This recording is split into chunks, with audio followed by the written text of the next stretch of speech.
Sin often lurks in the dark corners of unmet expectations. Do you think that God owes you something? Are you expecting God to immediately reward your moral behavior with favor above other people? This was the trap that Cain fell into.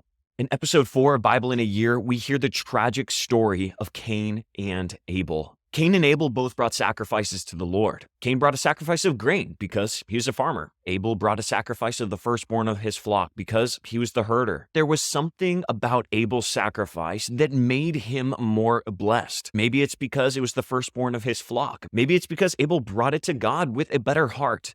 The Bible isn't quite clear on why Abel was chosen over Cain, but the Bible is clear that Cain's response came from a corrupt heart. Cain was not just jealous of Abel, he was angry at God because he felt he had been robbed of something that he was owed. Jealousy often comes when we see other people thriving where we have actually failed. Cain lashed out at Abel, but his anger was actually directed towards God. People who are angry at God and bitter at existence and felt like they have been gypped of something often make some hideous choices. There is a warning baked into the story of Cain and Abel for our hearts. Are we letting bitterness, resentment, and sin grip us, coil around our hearts like serpents? Today, let's take inventory of our own hearts.